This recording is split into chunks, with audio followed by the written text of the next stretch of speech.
I welcome you all to this another interesting screencast. The problem reads, determine the angle theta between the force and the line OA. And in the second case, we have been asked to determine the component of the projection of the force along the line OA. Both these problems are coming from the Engineering Mechanics and Statics textbook, 13th edition by R.C. Hibbeler. Okay, so let's start with the first case, which is case right. Let me use this space here, then I'll go to there. So let's say case 2-27. Okay, all right. So we are being asked to determine the angle between the force and the line OA. So we are going to use the dot product. So given two vectors, vector A and vector B, what we know that if we dot two vectors, this is equal to the product of the magnitudes of the two vectors cos the angle between them. And we can make theta subject to the formula and find what it is, given that we know the components of these particular vectors. So we know the components of these vectors. We know the vector f is along the y-axis, so it will just be 650 rgj. And then we also know the position vector OA, which we can write. Our reference is O. So let's draw a line. Let's draw a line that signifies our position vector ROA. ROA. Okay. So we know that ROA, which is also equal to just RA, because A is our reference, this is going to be equal to the components already given. So along the x-axis is a 12i, and along the y-axis is a 5j. Okay. The magnitude of the two vectors is already given, but which you can calculate, right, using Pythagoras, but they are given already in the problem. So we'll have 12 squared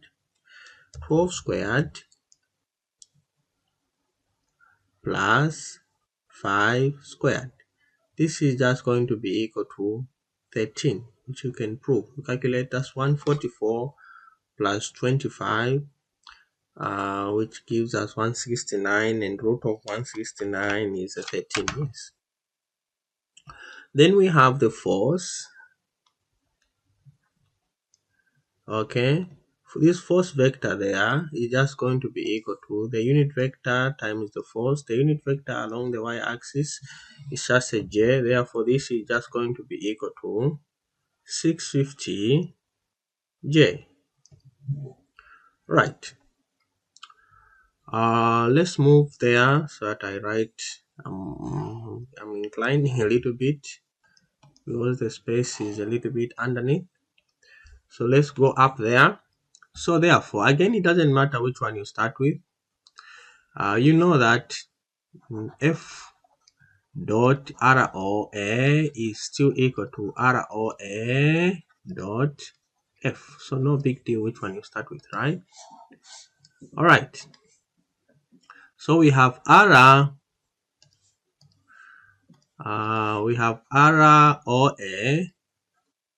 dot f, okay, which is equal to ROA,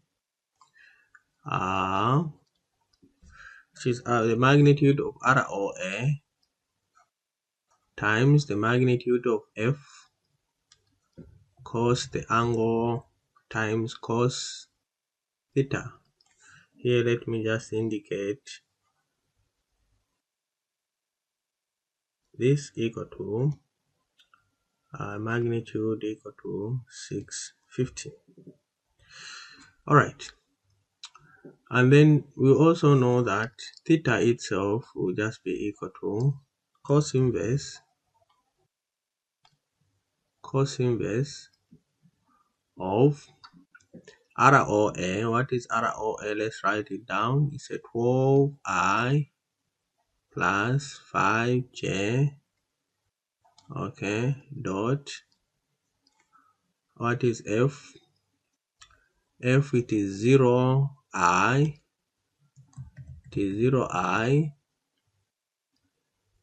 plus 650J, and then divided by the magnitude, which is 13 times 650. Okay, therefore theta is just going to be equal to we are multiplying again 12 by 0 plus 5 by 650 divided by 13 times 650. Okay, so 12 by 0, 12 times 0 plus 5 times 650 divided by 13 times 650. Okay, cos inverse of that, it gives us a 67.38 degrees.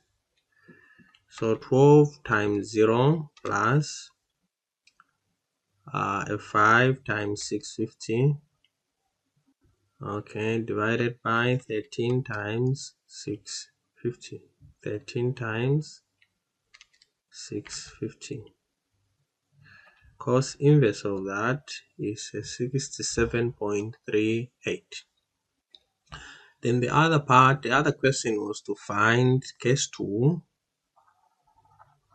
Case 2. So this one was case 1. Okay. This one was case 1, which is a 2-27. Okay. So we go to case 2. Case 2 is a 2-28, and here we are being asked to find the component of the projection of the force along AO. So what do you think we're supposed to do? So for us to do that, we need to find the unit vector along OA. Okay. We know that the unit vector OA is just equal to ROA, position vector ROA, divided by its magnitude, right? And this is just going to be equal to 12I divided by 13 plus 5J divided by 13. Okay? Therefore, what we are going to do is, for us to find the projection of that, we are going to do the dot product, and the solution we'll find will be a scalar quantity, which we can still convert into a vector force if we wanted to, by multiplying again by the same unit vector. That they will not ask us to find the unit, find the vector expression, they've just asked us to find the component. So force vector, the force vector F, okay, dot the unit vector OAU, OA is equal to, what is the force vector? So this gives us is 0I plus 650J dot the unit vector, it is a 12I divided by 13 plus 5J divided by 13. Okay. So this is just going to be equal to, again, this is 0 times this, 12 over 3, and plus 650 by times 5 over 13. Okay. So we are finding a scalar 0 times 12 divided by 13 plus 650 times 5 divided by 13. So this gives us a 250. A 250 newtons. So we can say the component, so say the force parallel to OA is just going to be equal to 250 newtons. If you wanted to convert this into a vector, then we would say this component, if you wanted to convert this into a vector, okay, then we would say this is going to be equal to 250 times the unit vector again, 250 times the unit vector u or a, which is just going to be equal to, which gives us, if we multiply this, this would give us, if we multiply this, this would give us,